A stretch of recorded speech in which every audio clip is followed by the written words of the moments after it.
darkness inside of a cave that's practically crushing his chest because the ceiling is so low, and he knows it's unstable. The ceiling has now fallen off, so there's a chance more rocks could come in at any time. I mean, this is like a worst case scenario for anybody who goes caving. But Floyd told himself to just stay calm. He knew this was a very bad situation, but people were certain to find out he was missing, and they knew he had gone to Sand Cave, and they would come here, they would find him, and they would rescue him. And so Floyd just decided he would wait. And for an agonizing 30 hours, remember, 30 hours of pitch blackness, trapped in a totally claustrophobic environment. 30 hours of this, no food, no water, can't go to the bathroom. He's laying there for 30 hours, and then finally, he hears a voice coming from somewhere near the entrance of this cave. And when he heard that voice, it was like the sweetest sound he had ever heard. Because not only did they represent help, but the voice was coming from Floyd's brother, Homer, who was also a very experienced caver. And so Floyd's thinking, thank goodness, I'm safe. And so Homer was able to navigate from the entrance down all the way to the tunnel that Floyd was in, and Homer got to that spot in the tunnel where Floyd had gone to his hands and knees, that pocket there. So Homer's in that pocket, and he can see Floyd is only a few feet away from him. He can see Floyd's head right there. And so Homer, who had a lamp, and he shines the light on Floyd, and the two brothers don't waste any time with small talk. Instead, Homer, who had his oil lamp, had set it up right next to them, and he began feeding Floyd sausage sandwiches and giving him sips of water. And then Homer would tell Floyd that he just did not have the equipment to help Floyd get out right now, but Homer was going to go back to the surface, get men, get supplies, and then come back and save Floyd. And so Floyd is very thankful, he's very relieved, he says goodbye to Homer, and Homer turns and makes his way back up to the surface. 15 hours later, Homer would return by himself, and so at this point, Floyd has been trapped for 45 hours. And so Floyd, he's laying there kind of in and out of consciousness, and he hears the sound of Homer calling out to him, and then he hears the sound of Homer chiseling away at some rocks. It would turn out Homer's plan to save Floyd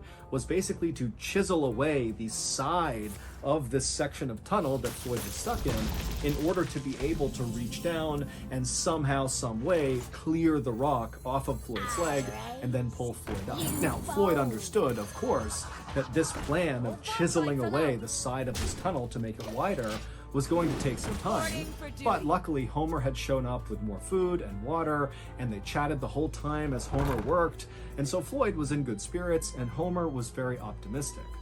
But after 8 hours of Homer slowly chiseling his way, widening this tunnel, he hadn't made much progress, and he was totally exhausted. I mean, you gotta remember that the angle he was working at was horrible. He was basically crouched down on his hands and knees, chipping away at this rock. And so after those 8 hours, Homer would leave Floyd and go back home and sleep and eat and drink and recover. But he told Floyd, don't worry, tomorrow more men will be here to help chisel away this tunnel and get Floyd out of there. But over the course of the next 50 hours, Floyd remained trapped inside of this tunnel with the rock pinning his leg.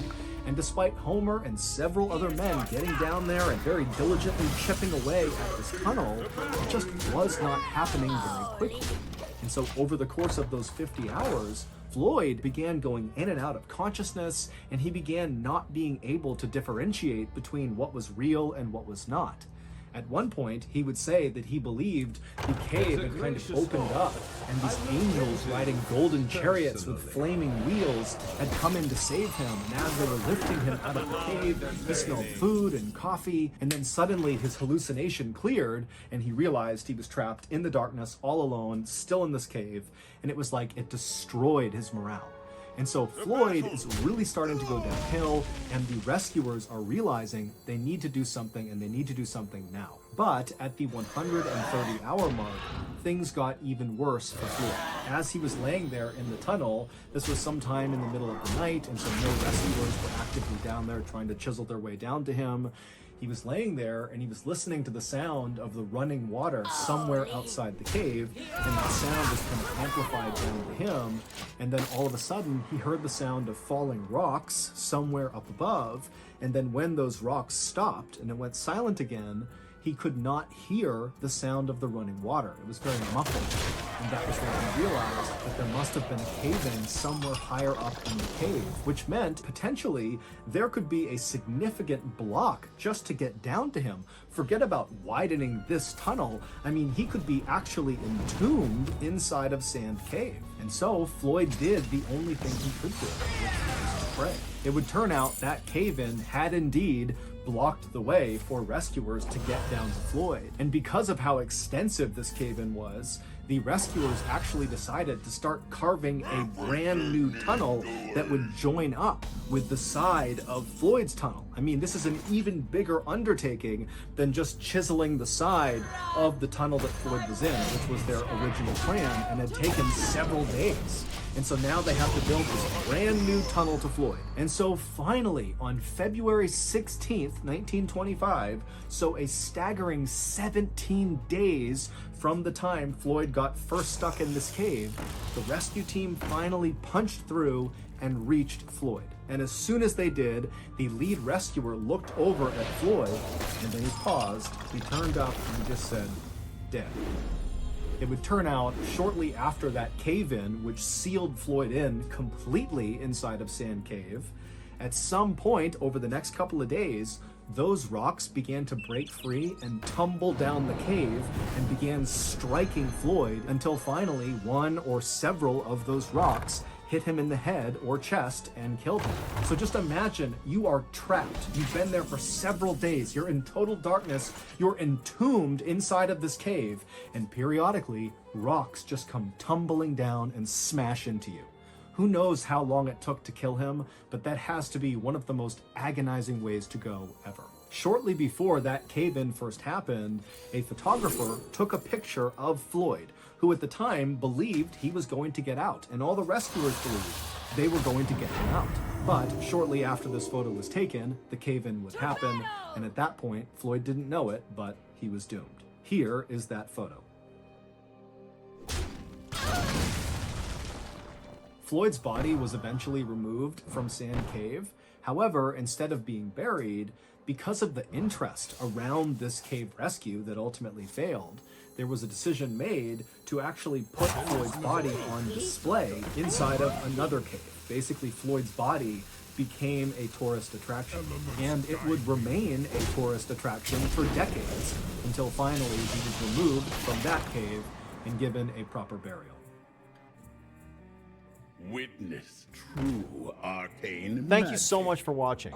Let me know in the comments what you thought of today's episode. And also remember, we have hundreds more videos for you to binge right now.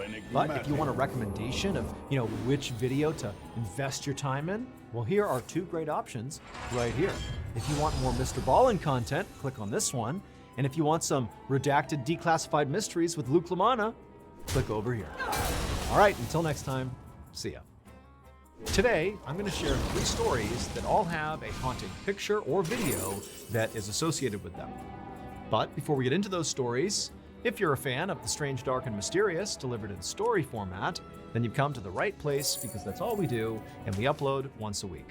So if that's of interest to you, please sneak into the like button's house and superglue their eggs into the carton. Also, please subscribe to our channel and turn on all notifications so you don't miss any of our weekly uploads. Okay, let's get into today's stories.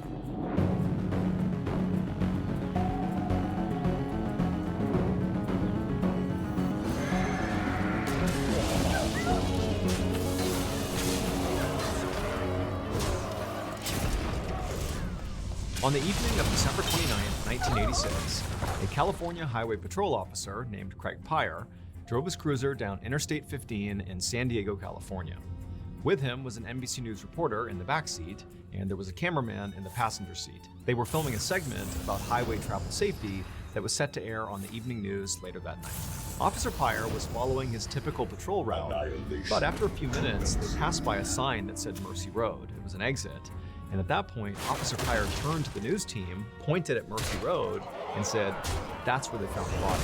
So a little more than 36 hours earlier, at around 4 a.m. the previous morning, a 20-year-old college student named Kara Knott had been found strangled to death in a creek right near the Mercy Road exit. Kara had been on her way home from her boyfriend's house when, for whatever reason, maybe car troubles or maybe she was trying to help someone, but she wound up in that cul-de-sac. And then while she was there, she clearly encountered someone dangerous who took her life. And so this was actually why the California Highway Patrol and NBC News were collaborating on this news segment, because Kara's killer was still not caught. And so the idea behind this segment was basically to tell drivers along this highway like how to stay safe while they were out there, especially if for whatever reason they had to stop somewhere along the highway, like what to do in that situation. And so as Officer Pyre passed by the Mercy Road exit and continued down Interstate 15, he turned to the news crew, and as they filmed, he began talking about the basics of highway travel safety.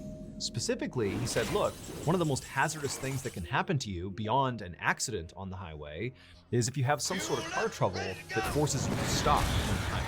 Because once you stop, there's an inclination for a lot of people to want to leave their vehicle. But that's a very dangerous thing to do. Anything could happen. Being a female, you could be raped, robbed if you're a male, all the way to where you could be killed. Officer Pyre also warned people not to get into a stranger's car, because there was a running theory at this point that perhaps Kara had gotten into her killer's car. As this particular segment was filmed, the one you just watched, Officer Pyre was looking ahead and he noticed there was a car pulled over on the shoulder of the highway with its hazards on. So he turned to the news crew and basically said, look, here's a chance for us to actually show the people in real time what to do in case your car breaks down on the highway. So he pulled his cruiser over right behind the stalled car, he got out, and then gestured to the news crew to come with him. Officer Pyre walked over to the passenger side door of this car, and through the open window, he asked the driver to get out and talk to him. The driver did. The camera rolled. Officer Pyre asked him to explain, what's going on here? What happened to your car? The driver said he had run out of gas and then gotten stranded on the side of the road. And then he had left his car and walked to a gas station to get a gas can. He went back, he put the gas into his car, but his car still wouldn't start. Now, at this point, Officer Pyre is realizing that this driver is doing basically exactly what he shouldn't be doing, according to the safety tips Officer Pyre had given. And so on camera, he basically says to this guy, do you understand how dangerous it is to have left your car like that and walked alone on this highway? Do you understand what a hazard that is? And the driver just kind of looked at him and shrugged, like, yeah, I guess so. After that, Officer Pyre called the man a tow truck. His car was towed, and the man was on his way. And Officer Pyre got back into the cruiser with the news crew, and they carried on. After that, Officer Pyre and the news crew wrapped up filming, and then after he dropped them back off again, they told him what time to expect his segment to air on NBC that night. And sure enough, that evening, Officer Pyre was in front of a TV as the broadcast started. And when Officer Pyre's actual segment aired on TV, to him and to the California Highway Patrol, it went great. It was a minute and a half long. It sort of hit all the high points. It showed Officer Pyre, talking about how to be safe on the highway and talking to the stranded motorist. It kind of did exactly what they expected it to do.